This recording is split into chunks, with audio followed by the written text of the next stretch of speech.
જય જિનેન્દ્ર, હું છું અમીષા અને આજે હું સ્નેકી આઈડિયામાં લાવી છું ડિફરન્ટ ટાઈપ ઓફ કબાબ.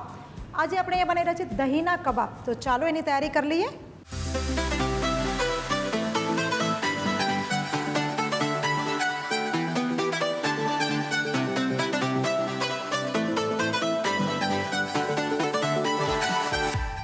દહીંનો કબાબ બનાવવા માટે આપણે આજે દહીં લીધું છે, એને સવારથી આપણે બાંધી દીધું છે તાકી એનું બધું જ પાણી નીકળી જાય અને એકદમ થીક દહીં તૈયાર થઈ જાય, જેમાં બિલકુલ બી પાણીનો ભાગ ન રહે.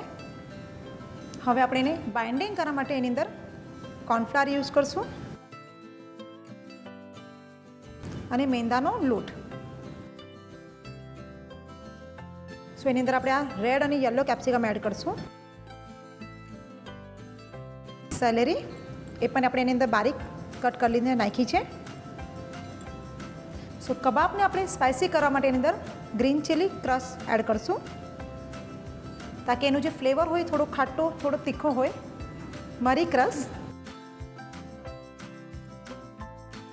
બારીક કટ કરેલી કોથમીર અને એની અંદર સ્વાદ પ્રમાણે મીઠું એડ કરી દઈશું. હવે આ બધું આપણે એકવાર મિક્સ કરી લઈએ.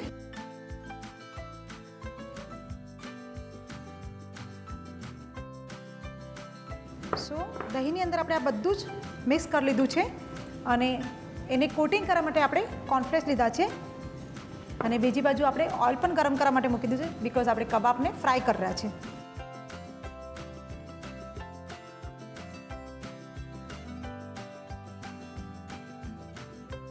સો આ બહુ ડેલિકેટ હોય છે બિકોઝ દહીં છે, તો આપણે પહેલાં એના સ્મોલ બોલ્સ બનાવી લઈએ. સો આપણો આ જે પોર્શન છે એ રેડી છે. હવે આપણે સ્લરી બનાવી લઈએ બિકોઝ આપણે કોટ કરવાનું છે કોર્નફ્લેક્સમાં. એક સ્મૂથ સ્લરી બનાવી લઈશું આપણે અને બીજી બાજુ પ્લેટમાં આપણે કોર્નફ્લેક્સ પણ કાઢી લીધા છે. હવે આપણે આપણા હાથમાં હલકો મસ્તું ઓઇલ લગાવી લઈશું. સો આ રીતે એને બંને હાથમાં સ્પ્રેડ કરી દઈશું. સો આપણો આ જે પોર્શન છે એને કબાબનું શેપ આપી દઈશું. તો આ રીતે બીજા બધા પણ શેપ આપણે આપી દઈએ.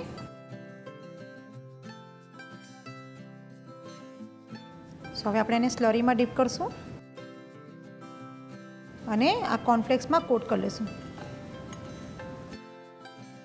સો જેમ કે મેં તમને પહેલાં પણ કીધું છે કે આ બહુ ડેલિકેટ છે, તો આપણે એને હલકા હાથથી જ કરશું.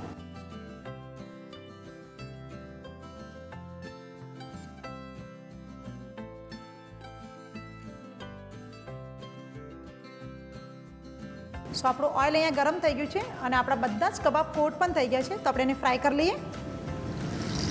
આની માટે ઓઇલ એકદમ જ ગરમ લેવાનું છે. સો આપણા કબાબ અહીંયા થઈ ગયા છે, આપણે એને કાઢી લઈએ.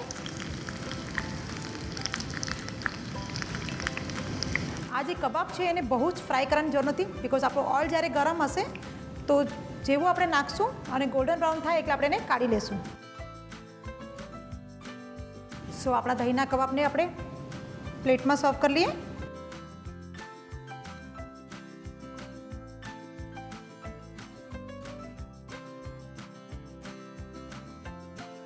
હવે આપણે એની ઉપર કોથમીરથી એને ગાર્નિશ કરી દઈશું. સો આપણા આ દહીંના કબાબ તૈયાર થઈ ગયા છે, જે અંદરથી તો સોફ્ટ છે પણ ઉપરથી એટલું જ ક્રિસ્પીનેસ છે અને આઈ એમ શ્યોર આપ સૌને આ રેસીપી ખૂબ જ ગમશે, તો ટ્રાય કરો. આપ સૌને અગર અમારી રેસીપી ગમે છે તો એને લાઇક, શેર એન્ડ સબસ્ક્રાઈબ કરો.